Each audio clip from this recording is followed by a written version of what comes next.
कर लेते हैं। तो गुड इवनिंग सभी को, वेलकम टू मिशन सीएपीएफ 2025।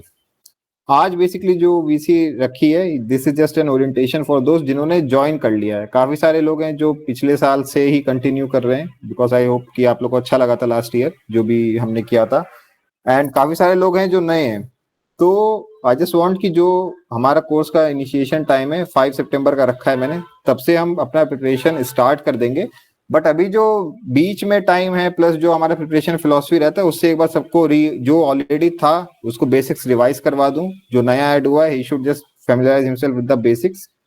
सो पहला है, एंड आई रिक्वेस्ट कि जो भी अटेंड कर रहा है अपने साथ पेन नोटबुक रख लो। Whatever you find useful just write it down और develop a habit of writing, क्योंकि माइंड मसल एसोसिएशन डेवलप होता है राइटिंग से। एंड वो स्कूल वाला लेक्चर नहीं है, this is your competitive exam के लिए कर रहे हो। सो जस्ट जो भी आपको यूजफुल लगे आप उसको लिख लो। कहीं आपको लगता है कि हाँ मुझे ये चीज पता थी बट आई फॉरगॉट इट, उसको भी नोट डाउन कर लो, because it is very easy to ignore the basics. तो number 1 we will go back to the basics and more और लेस सीएपीएफ एसी के एग्जाम को इग्नोरिंग द पेपर्स, अगर we divide it into contents तो 4 main contents आते हैं CAPF AC exam के लिए। Number 1 is general studies, number 2 is current affairs, number 3 is mathematics, science, aptitude and number 4 is English।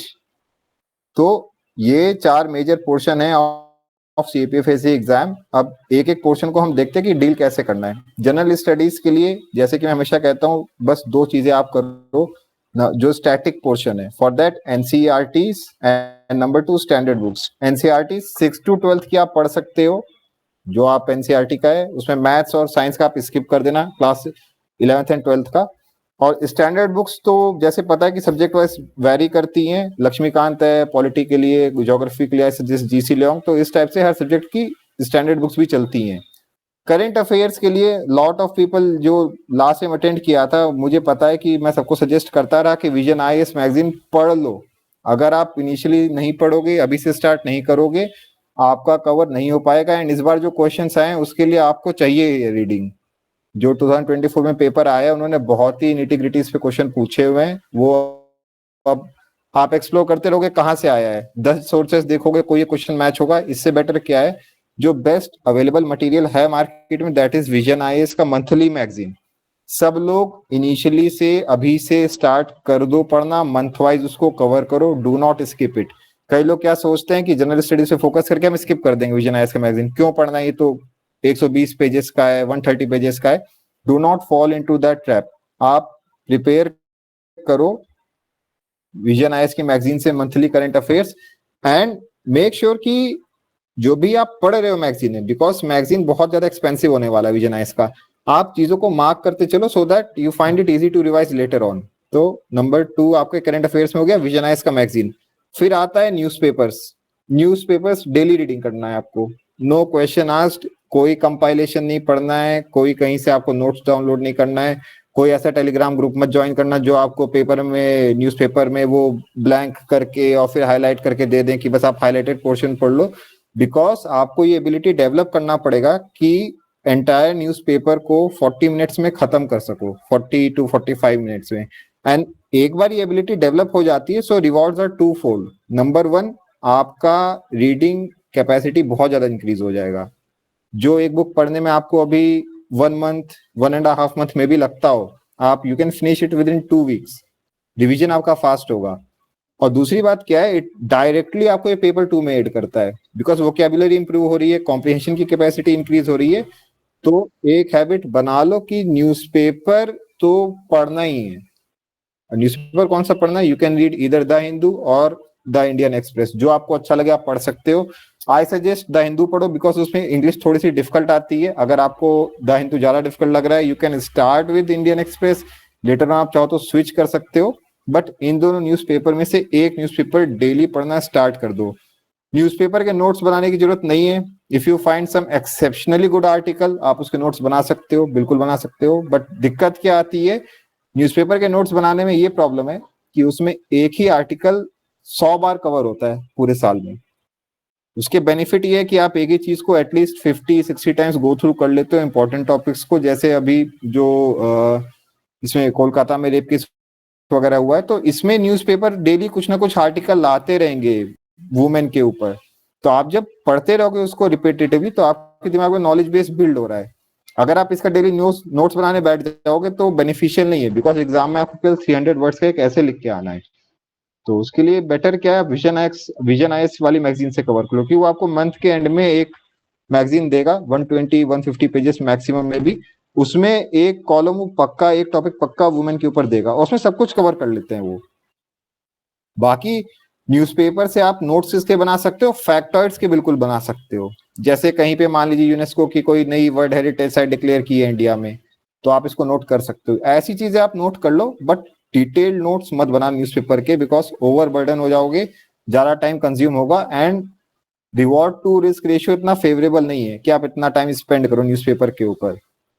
एक अच्छी habit क्या डाल सकते हो आप, जब आप न्यूज़पेपर पढ़ रहे हो एक नोटबुक बना लो आप। उस नोटबुक में जो भी वर्ड्स आपको ऐसे लगते हैं जो आप पहली बार कम अक्रॉस कर रहे हो, आपको समझ नहीं आ रहे हैं, डिफिकल्ट लग रहे हैं, उस नोटबुक में आप वर्ड मीनिंग्स नोट डाउन करते रहो।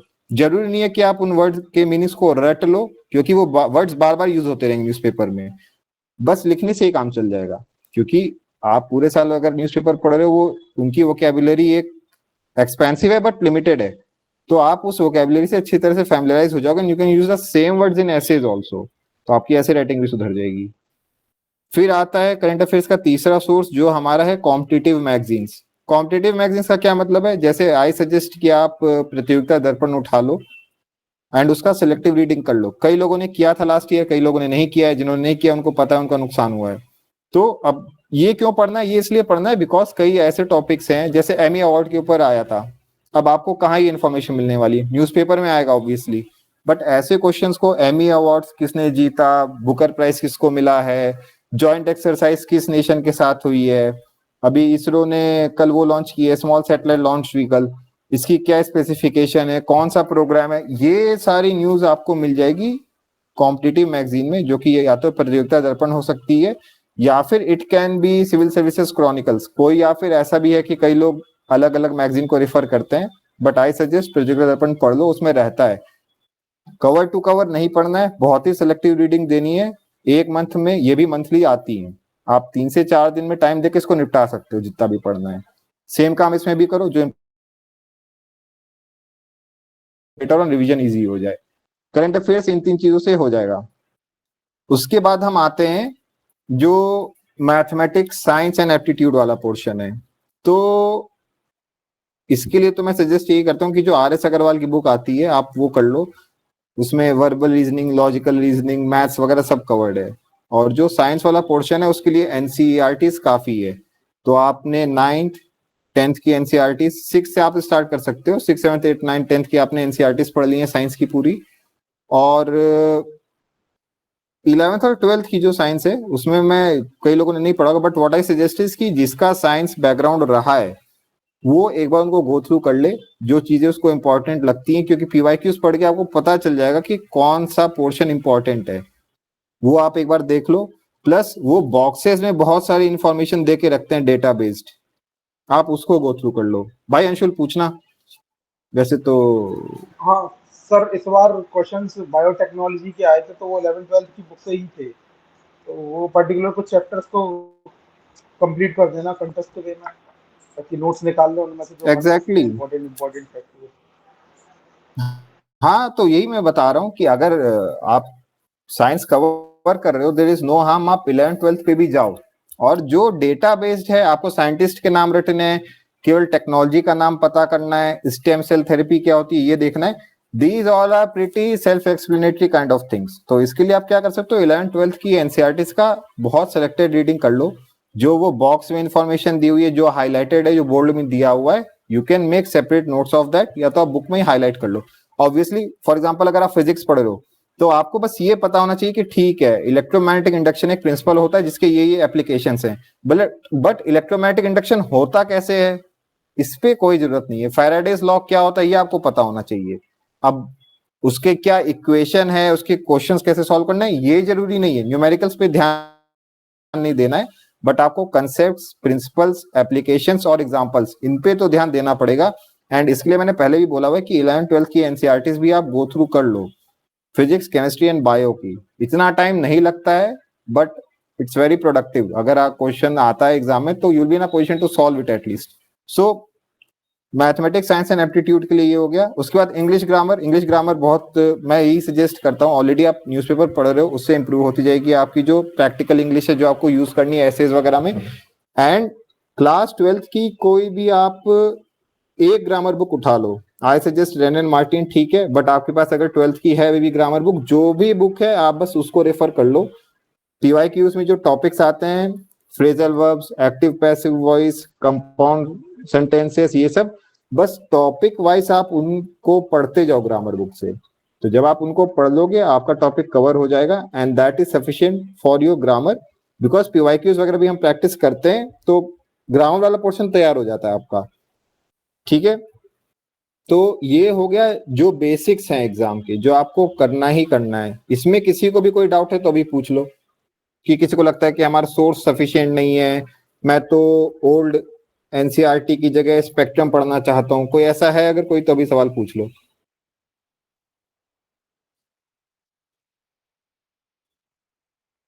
ठीक है, नेक्स्ट पे चलते हैं। अभी एक चीज क्या है, जैसे because we are just starting out, तो बहुत जरूरी है कि कुछ गलतियां हैं जो आप क्वालिटी एनसीईआरटी से इंपॉर्टेंट है, ये बिल्कुल है। अब अगर ऐसा कोई क्वेश्चन आता है कि जो इक्वालिटी के कॉन्सेप्ट की बात कर रहा है, बिकॉज ऐसे क्वेश्चंस पहले भी आए हैं, नेक्स्ट ईयर भी आ सकते हैं, ये कंसेप्ट कहीं भी एक्सप्लेन्ड नहीं मिलेंगे आपको प्रॉपरली। इक्वालिटी है, जस्टिस है, और है उसमें 7-8 कंसेप्ट दिए हुए हैं जो पॉलिटिकल थ्योरी की बुक है एनसीईआरटी, तो वो भी पढ़नी है आपको। प्लस एक उसमें से बुक है जो इंडिया की पॉलिटिकल हिस्ट्री पे है आफ्टर इंडिपेंडेंस, वो बुक भी आप पढ़ लो, because this will help you in essay writing. ऐसे राइटिंग में हेल्प करेगी एंड लेटर ऑन जो इसके फ्रूट्स हैं आपको इंटरव्यू में भी मिलेंगे। तो NCERT 6th to 12th her subject की, कुछ एक्सेप्शंस हो सकती है here and there, I will brief you about it, but आप एक रूल बना लो, general rule of thumb is 6th to 12th NCERT आपको सारी पढ़नी है। कैसे पढ़नी है ये मैं आपको बताता रहूंगा टाइम टू टाइम, जो भी सब्जेक्ट हम कवर कर रहे हैं, बट मेक श्योर कि आप एनसीईआरटी को इग्नोर मत करो। ठीक है, और किसी का कोई क्वेरी या डाउट है जो पूछना चाहता है अभी related to basics of exam? तो ठीक है, आई होप नहीं होगा। तो जो मैं बात कर रहा था कि because you are just starting out, पूरे साल भर में कुछ गलतियां जो आपको नहीं करनी है, where aspirants go wrong and the pitfalls that you have to avoid. Number 1 is not memorising and not prioritising NCERTs. ये तो स्कूल बुक्स हैं, इसको पढ़ के मेरा क्या फायदा है, मैं तो कंपटीशन दे रहा हूँ यूपीएससी का, नहीं पढ़ूंगा जाओ। भाई ये एटीट्यूड नहीं रखना है। कोई भी एनसीईआरटी है उससे क्वेश्चंस आते हैं, डायरेक्टली आते हैं, बट पॉइंट क्या है, because you have not read it enough, you have not prioritised it enough, तो आपको एग्जाम में स्पॉट नहीं कर पाते हो उसको। थीम से क्वेश्चन आए, पेपर 2 में क्वेश्चन आए थीम्स इन इंडियन हिस्ट्री से, अब किसी ने अगर पढ़ी होगी अच्छे से, उसके नोट्स बनाए होंगे, उसको रिवाइज किया होगा, हाईलाइट किया होगा, तो वो कर लेता, बट वही है बिकॉज पीपल अंडर एस्टिमेटेड तो नहीं कर पाते हैं। So number 1 is do not ignore NCERTs, memorise करो, प्रायोरिटाइज करो and read it very very very diligently, जितना डिलीजेंटली आप पढ़ सकते। Number 1 is this. Number 2 is not emphasising revision. Most of the people I talk to वो क्या कहते हैं, सर हमारा सिलेबस कवर हो गया है। अब सिलेबस कवर हो गया है has a huge difference with sir I am ready for the exam. Syllabus cover होना is not equal to you being ready for the exam. आपको अगर एग्जाम के लिए रेडी होना है, you have to give the syllabus multiple readings. तो a lot of people do not emphasize revision। वो क्या सोचते हैं, अभी तो इतना टाइम बचा है, आई विल रिलैक्स नाउ, मैं ये सब्जेक्ट तब कवर कर लूंगा जब एग्जाम में 1 मंथ बचा है तब पढ़ लूंगा। Refrain from this mindset. आपको एटलीस्ट 5 to 6 टाइम्स रिवाइज करना ही पड़ेगा पूरा सिलेबस, बिकॉज इसके बिना आपको चीजें याद नहीं रहेंगी। और जिस टाइप के ऑप्शन इस बार आए हैं वो इतने कंफ्यूजिंग से हो रहे हैं, इतने क्लोज आर्टिकल्स दिए हुए हैं ABCDEFG में, वो आपको कंफ्यूज कर रहे हैं। तो you cannot take the chances of going with the mindset कि you are not ready। Ready की फीलिंग तभी आती है when you have practiced it multiple times। आपने हर चीज को एटलीस्ट 5-6 टाइम्स गो थ्रू किया हुआ है, you know the book like the back of your hand। ऐसे ही तैयारी करके जाना है। So do not under emphasise revision. जो टाइम आपको मिल रहा है, जो टाइम प्लानिंग में स्पेंड करेंगे हम, आप उसको स्टिक करो उससे। एंड रिवीजन का सीधा सा है, जितनी बार आप रिवाइज करोगे उतना ही आप रिवॉर्ड उसमें रीप करोगे। So please emphasise revision, at least एक टारगेट बना के चलो कि 5 टाइम्स तो रिवाइज करना ही करना है। उसके बाद एक जो बहुत बढ़िया सा एक ट्रैप होता है, एक माइंडसेट बना लेते हैं लोग कि सर पिछले साल में तो ये होता है, इस साल भी ऐसा ही होगा। तो टाइप ऑफ क्वेश्चंस क्या पूछे जाने, लोग इस पे अपना माइंडसेट सेट कर लेते हैं कि अच्छा ये टाइप का क्वेश्चन आता है, तो इस माइंडसेट से भी बचना है कि ये पूछा गया है तो यही पूछा जाएगा। ऐसा कुछ नहीं है। क्वेश्चंस पूछे जाते हैं आपके सोर्सेस से, आप किस टाइप का क्वेश्चन अच्छे से अटेम्प्ट कर पा रहे हो या नहीं कर पा रहे हो, this purely depends on the level of your preparation, regardless of what type of question is asked, what type of data is asked, कितना कंफ्यूज करने की कोशिश कर रहे हैं, कितने अच्छे ऑप्शन दे रहे हैं, कितने बेकार ऑप्शन दे रहे हैं। Your ability to deliver in the exam day is totally dependent on your level of preparation. तो do not form any kind of mindset कि सर हिस्ट्री से तो ऐसा क्वेश्चन पूछा जाता है, पॉलिटी से तो हर साल 20 क्वेश्चन आते हैं, बिकॉज नहीं आएंगे तो you will be in jeopardy. तो बेटर क्या है कि just free your self of any pre conceived notions. हाँ भाई इंग्लिश यूज तो कर रहा हूँ यार, बेसिकली फ्रॉम तमिलनाडु एंड उसको दिक्कत है हिंदी समझने में। तो free your self of any pre conceived notions कि किस टाइप का क्वेश्चन आएगा, just study everything thoroughly and appear for the exam. फिर द नेक्स्ट इज की hunting for shortcuts, compilation, summaries. पहले ही बता दिया है, do not fall into the trap of going for compilation, summaries, notes, this and that. You have your sources, आपके पास अपना books हैं, उन बुक्स को पढ़ो, go through the newspaper, go through the current affairs magazine, highlight it by yourself, make your own notes, and उसी से you should prepare for the exam. Because if you rely on the compilations and summaries, वो comprehension का capacity you will not develop. For that it is necessary that you do not look for any shortcuts, any compilations, any YouTube videos. ऐसा कोई भी gimmick और shortcuts में you don't have to rely on.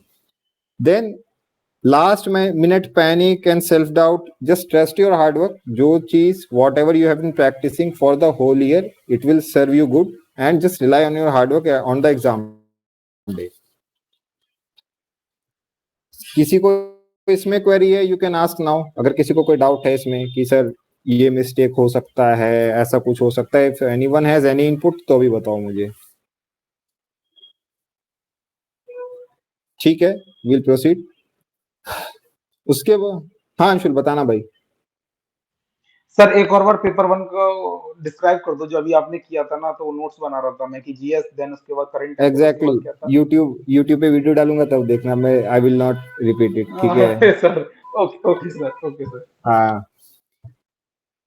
तो अपना जो third stand pointer for today's VC, how should you approach mission CAP 2025। Number 1 is कि you should realise that actual power will lie in your self study and constant practice. Abhi you are just starting out, so enthusiasm level will be high, your energy levels will be high.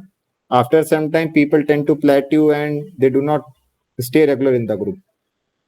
अभी से join कर रहे हैं जो, stay regular, VCs attend करो, जो task दे रहा हूं उसको कंप्लीट करो, practice your questions, read your books, read the newspaper, just stay constant throughout the year. Last minute, last month के पैनिक में if you think like I will, अभी तो 4 months are left, I will study 15 hours daily, 15 into 100 days, 1500 hours, enough time I have. Refrain from this mindset.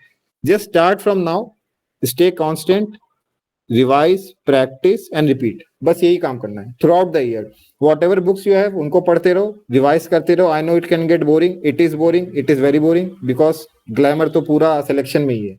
But you need to get comfortable with boring. So get comfortable being bored. वही books हैं. You need to revise it, reread. Do not go looking for more and more sources. There is a quote from Bruce Lee. I do not fear a man who has practiced 1,000 punch a single time. I fear the man who has practiced a single punch 1,000 times. तो आपको यही करना है, you have to practice a single punch 1,000 times. जो book है उसी को 5-6 times पढ़ो, उसी के नोट्स बनाओ and just keep on revising it. So stay regular throughout the year. Next is take VCs very seriously. Try to attend every VCs. Take notes. Develop this habit of taking notes. I mean, मैं पूरे VC में I will come online, I will keep on speaking. लोग सुनते हैं और चले जाते हैं. But you should have condensed crystallized takeaways from each VC कि what did I learn today, आज मैंने क्या सीखा, अभी मुझे क्या improve करना है. You should be very clear on these points. अभी तो ठीक है, I am changing a few things, so I will upload the videos also on YouTube, but you should have a mindset कि whatever you are witnessing before you, जो भी आप book पढ़ रहे हो, whatever VC you are attending, you should be taking notes. whatever you are learning उसके आप notes बनाते रहो, एंड ये this habit will stay with you throughout the life, पूरे लाइफ लॉन्ग आपको ये हेल्प करेगा. उसके बाद stick to the deadlines, stick to the time limits. जो भी मैं टास्क देता हूं they are time bound. Last year also I used to give essays, मैं बोलता था कि submit it within 24 hours. People submit नहीं करते थे. अपना स्वीट टाइम लेके at the comfort of home लोग 3 दिन 4 दिन लेते रहते थे. And I used to evaluate every essay, सब कुछ इवैल्यूएट किया हुआ है मैंने. तो प्लीज इस time what I want is कि आप टाइम बाउंड रहो. You should finish your task within the given time and take planning very seriously. ठीक है, वो होता क्या है, when you do not plan, a bad plan is better than having no plan at all. तो at least stick to the timeline. जो whatever you are planning for yourself plus whatever I am planning for you, उससे stick करो throughout the year. Otherwise what will happen is you will end up missing some और the other source. Lot of people have given the feedback कि sir मैंने तो vision IAS magazine नहीं पढ़ा. क्यों नहीं पढ़ा सर? बिकॉज टाइम लग रहा था. बिकॉज टाइम इसलिए लग रहा है because you have not planned for it and you are not sticking to it. It does not matter whether the source is important और नॉट इंपॉर्टेंट. जरूरी क्या है that you stick to the timeline, stick to the plan.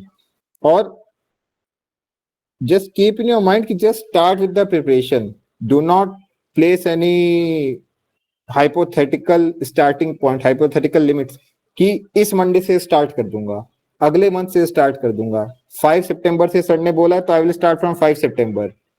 आज से ही start कर दो. जो basics है, न्यूज़पेपर पढ़ना है, मैगजीन पढ़ना है, एनसीईआरटीज पढ़ना है, आज से ही स्टार्ट कर दो. At least start with the newspaper. ठीक है, तो ये तो हो गया कि how should you approach mission CAPF 2025. Stay regular in the VCs, stay constant throughout the year, stick to the deadlines and just start right away. अभी यहाँ पे if someone has any point to add then you can feel free to ask और add anything. किसी का कोई feedback या कोई point है जो बताना चाहता है? ठीक है, नहीं है तो will go to the next thing.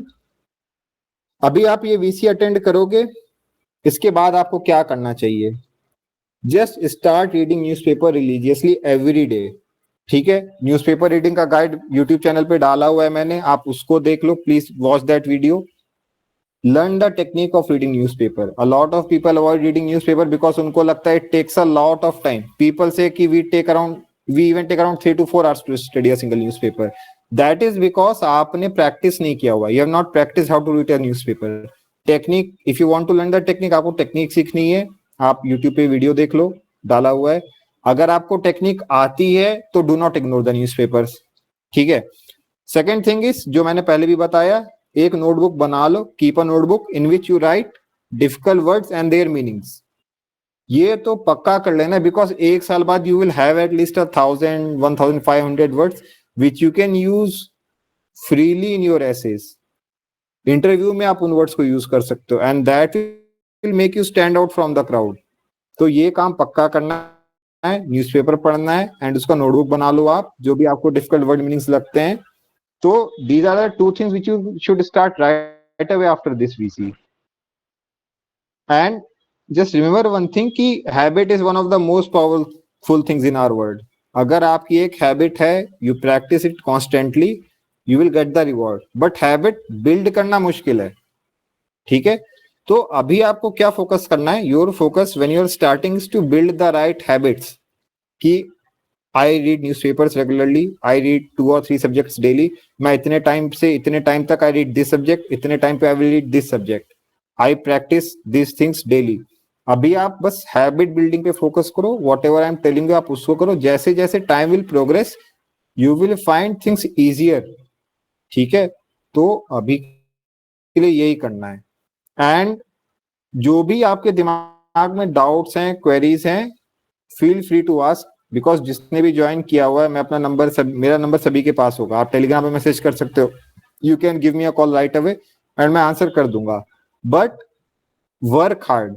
ठीक है, there is no substitute for hard work. If you feel कि you can outsmart others, you can not outsmart others, you can only outwork others. ठीक है, स्मार्ट प्रिपरेशन के चक्कर में lot of people sink their boats. आपको उस पे नहीं जाना है, शॉर्टकट्स पे नहीं जाना है, हार्ड वर्क करो, सोर्सेज को अच्छे से पढ़ना.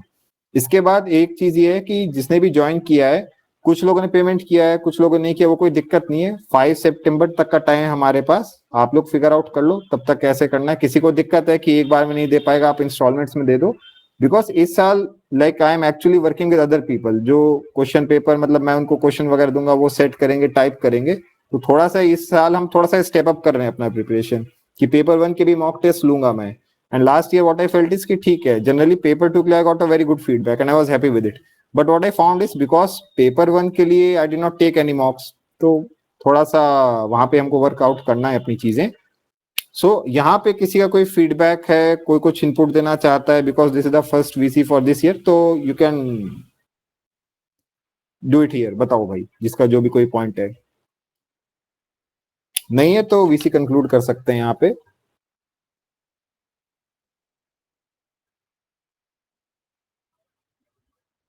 अंशुल भाई तुम्हारा हैंड रेस है, कुछ बताना चाहते हो? हाँ हेलो सॉरी सर, मैं भूल गया. हाँ हाँ भाई brother, सैमी I बताना. actually I am currently working, so my working time is like 8 hours. It is a shift wise, like morning shift and second shift and night shift. So can I able to manage your schedule, like the timing and everything that I want to know? Yes, you can manage, because see, it is easier with the shift job because you have your clear free times in between. I mean, your job must not be like that. Once you are at home, then also you are getting some work from the office. That won't be there. So just ensure one thing, that whatever time you're getting free from the job, you have planned for that time. Like I have already told, that the basics that you have to cover daily are your newspapers, general studies, Vision IS magazine, and other things. That I will tell you in due time, that what you have to do on a daily basis. So do not have any unstructured time in your day-to-day life. I mean, whatever free time you are getting, plan ahead for that. So you always have a clear idea in your mind, abhi kya karna, what I have to do now, what is my first priority. If you can prioritize the right things, then you will be able to prepare. There is no doubt about it. Plus, when you are at job, if your job allows, then you can keep some, maybe a tablet or maybe a laptop with you. If you get free time there, usko just go through the contents. I mean, Vision IS ka magazine hai, so you can keep it in a tablet. And if you're getting free time in your job, so just go through that. So थोड़ा reading Mrinal necessary for economics. हाँ, एक चीज मैं बताना चाहता हूँ. I will just deal with Mrinal lectures in a bit. So Sami, is that clear to you, जो whatever I am telling, is that clear? Yes, very clear. Thank you. Okay fine. Naveen ने पूछा है कि मृणाल के लेक्चर्स या मृणाल को पढ़ना जरूरी है का इकोनॉमिक्स के लिए. देखो भाई, मैं सबको यही बोलता हूँ, लास्ट ईयर भी मैंने बोला था कि मृणाल के लेक्चर्स देख लो एक बार. आई मीन, मृणाल के लेक्चर्स का अप्रोच क्या होना चाहिए, वो बहुत ज्यादा डिटेल में बताता है.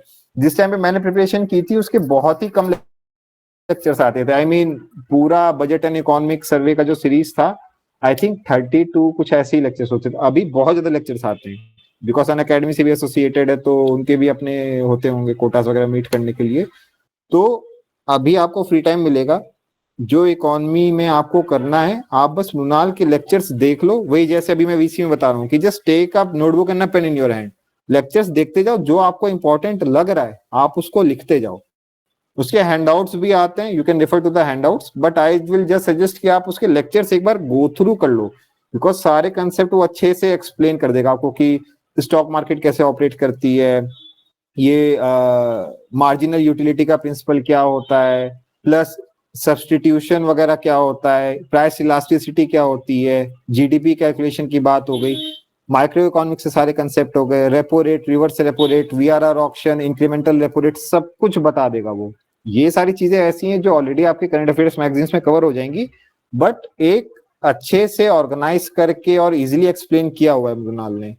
तो उसके लेक्चर तो एक बार देख लेने, पक्का देख लेने, बहुत जगह में मिल जाएंगे, बट आप एक बार देख लो. और बस क्या कर लो कि नोट्स बना लो, उसके फ्री हैंड नोट्स बनाओ, लेक्चर देखते जाओ, जहां पे इंपॉर्टेंट लगे पॉज कर लो 2 मिनट के लिए, चीजें लिख लो और फिर लेक्चर देखते रहो. लास्ट ईयर जिसने किया है, तो मेरे ख्याल से किसने देखा था इसमें, आलोक ने देखा था या हर्ष ने देखा था, किसने तो देखे थे मृणाल के लेक्चर्स, कौन था? हर्ष ने देखे थे भाई। क्या क्या कैसा लगा? सर बहुत अच्छे थे, लेकिन हम्म उसको ये सर एक बार में जैसे 60 थे तो थोड़ा थोड़ा भूल जाता है, याद नहीं रहता है। मैंने काफी जल्दी जल्दी में देखा था, तो मेरे को लगता है कि एक और बार देखने पड़ेंगे, लेकिन बहुत हेल्प किए थे। फिर मैंने एक बार वो हाँ लेक्चर देखने के बाद क्या किया था कि यूट्यूब से एक मैराथन कोई एक चैनल था, तो उसमें उसने भी काफी अच्छा बताया था। तो मैंने ना हम्म शॉर्ट हम्म नोट्स बना लिए थे उसपे, तो वो मुझे बहुत हेल्प हम्म। किए कि भाई ठीक है। तो मैं और यही मेरे बता जो रहा हूँ कि बताना यार। हाँ सर, वो फैक्चुअल क्वेश्चन गलत थे मेरे इसमें, कि मतलब थोड़ा हम्म सा अंदर से आए थे कि भाई फैक्चुअल हो गए या फिर बजट वाले। लेकिन बाकी मैक्स टू हम्म मैक्स जो मुझे लग रहा था कि हाँ ओवरव्यू है, जो भी मतलब पूछते हैं जैसे मैक्सिमम मेरे सही हो रहे थे, सिविल सर्विसेज के भी और सीएपीएफ के भी। तो सही है, हाँ, पढ़ना बहुत जरूरी है। तो इसीलिए मैं कह रहा हूँ कि आप क्या करो, बस मृणाल के लेक्चर्स देखो और उसके नोट्स अभी से बनाते जाओ। काफी सारे लेक्चर्स रहेंगे अभी, तो मेरे ख्याल से 60 to 90 वीडियोस, पता नहीं कितने रहते हैं, बट बहुत ज्यादा फ्रूटफुल है। एंड इन अ वे आपकी पूरी इकोनॉमी वहीं से कवर हो जाएगी, स्टैटिक प्लस करंट दोनों। तो और कोई मैं लेक्चर्स रिकमेंड नहीं करता हूँ, बट मृणाल आई रिकमेंड, क्योंकि मैंने खुद भी देखे थे, बहुत अच्छे थे उसके, अभी भी अच्छे हैं। तो ये आप अप्रोच सभी कोई रख सकता है कि उसके वीडियोस देखते जाओ, नोटबुक रखो, पेन रखो अपने साथ, जहां पे आपको इंपॉर्टेंट लग रहा है। वो कई बार कोई ग्राफ डिस्प्ले करता है, चार्ट डिस्प्ले करता है, कोई इंफॉर्मेशन ऐसी देता है, just make notes of that. And इसको, इस प्रोसेस को just give it one go में ही आप कर लो, सो दैट आपके नोट्स ऐसे रहें। You make such notes that you don't have to watch the videos again, you don't have to view any supporting video, you don't have to view any compilations. Watch the Mrinal lectures, वहीं से notes बना लो, बस इतना ही करना है। तो I hope नवीन वो clear हो गया होगा। और किसी का कोई क्वेरी है या डाउट है तो पूछ सकता है। ठीक है, नहीं है तो कंक्लूड कर सकते हैं। आई होप कि काफी सारी चीजें क्लियर हो गई होंगी आज की वीसी से। And thank you for watching. मिलेंगे दोबारा नेक्स्ट वीक और आगे का प्लान करते हैं, फिर डिस्कस कर लेंगे। मीनवाइल किसी को कोई भी क्वेरी है, कोई फीडबैक है, तो प्लीज आप कॉल करके मेरे से बात कर लेना, या फिर ग्रुप में भी डाल सकते हो। And use the group for discussion.